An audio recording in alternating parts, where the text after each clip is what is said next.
পশ্চিমবঙ্গের অন্যতম ঐতিহ্যবাহী বিগ বাজেটের শ্যামা পুজো কমিটির অন্যতম ধূপগুড়ির এসটিএসসি ক্লাব। জলপাইগুড়ি জেলার অন্যতম একটি ক্লাব প্রত্যেক বছর নিজস্ব ঐতিহ্য টিকিয়ে রাখতে সর্বস্ব দিয়ে মানুষের মন জয় করে থাকে। এবছর তারা 55তম বর্ষে পদার্পণ করে মায়াপুরের ইসকনের চন্দ্রোদয় মন্দিরের আদলে পুজো মণ্ডপ বানিয়ে তাক লাগিয়ে দিয়েছে। কলকাতা টলিউডের অন্যতম অভিনেত্রী ঋত্বিকা সেন ও জলপাইগুড়ি জেলা প্রশাসনের একাধিক উচ্চপদস্থ আধিকারিকেরা উপস্থিতিতে কালী পুজোর দিন দুদিন আগে পুজো মণ্ডপের শুভ উদ্বোধন করে জনসাধারণের জন্য তাদের এবছরের পুজো মণ্ডপ খুলে দেওয়া হলো। এদিন সন্ধ্যাবেলা পুজো মণ্ডপ খুলে দিতেই উপচে পড়া ভিড় লক্ষ্য করা গেল ধূপগুড়ির এসটিএসসি ক্লাবে। এদিন বিখ্যাত সঙ্গীত শিল্পী প্রয়াত জুবিন গর্গের স্মৃতিচারণের মাধ্যমে গোটা পূজা মণ্ডপ সহ রাস্তার সমস্ত আলো নিভিয়ে জুবিন গর্গের সেই বিখ্যাত গান স্থানীয় শিল্পীদের দ্বারা গাইয়ে শুভ সূচনা করা হয় ক্লাবের পুজোর। ক্লাবের মূল মঞ্চে টলিউড অভিনেত্রী ছাড়াও তা নিয়ে শিল্পীদের নিয়ে একাধিক সাংস্কৃতিক অনুষ্ঠানের আয়োজন করা হয়।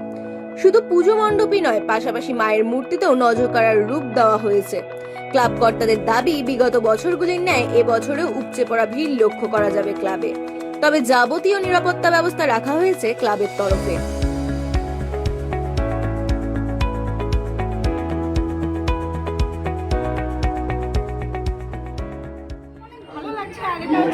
একদিন আগে প্রত্যেক বছরই উদ্বোধন হয়ে যায় আর কলকাতার সুভাষটা মানে আসতেই থাকে, অনেক ভালো লাগে। এবার এসেছে ঋত্বিকা সেন, আমাদের সুভাষস্টার মানে সিনেমায় দেখেছি। আর পুরো পুজো মণ্ডপ মায়ের প্রতিমা কেমন? ধানের শীষ দিয়ে তৈরি হয়েছে, অনেক অনেক সুন্দর হয়েছে। আর প্রত্যেক বছরই কিন্তু অনেক ভালো হয়। সব থেকে কালী পুজো মানেই ধূপগুড়ি, তাই না? ধূপগুড়ি মানেই কালী পুজো। আর সব থেকে আমাদের ধূপগুড়িতে বড় প্যান্ডেল হচ্ছে এসটিএস ক্লাব, বিশেষ করে কালী পুজো উপলক্ষে।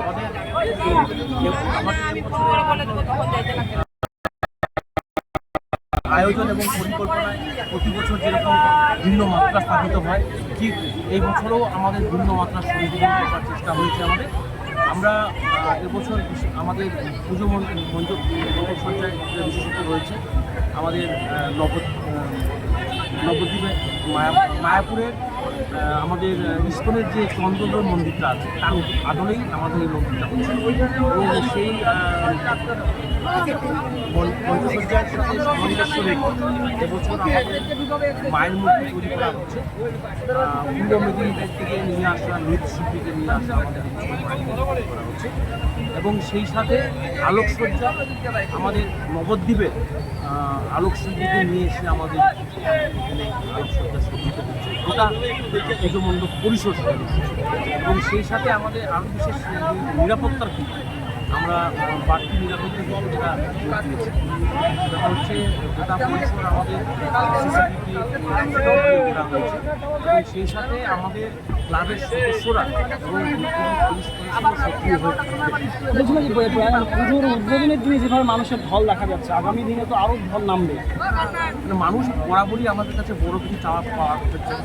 এই বছর তার ব্যতিক্রম কিছু। এবারও আমরা মানুষের চাহিদা অনুযায়ী এবার আমরা আগেও বলেছি যে নতুন সংযোজন করেছি। এবারও প্রতি বছর যেরকম সংযোজন হয় এবারও নতুন সংযোজন হয়েছে এবং বিভাজিত পুজো আমাদের। এবং সবচেয়ে বড় বিষয় যে মানুষের আশীর্বাদ এবং সহযোগিতা পাত্র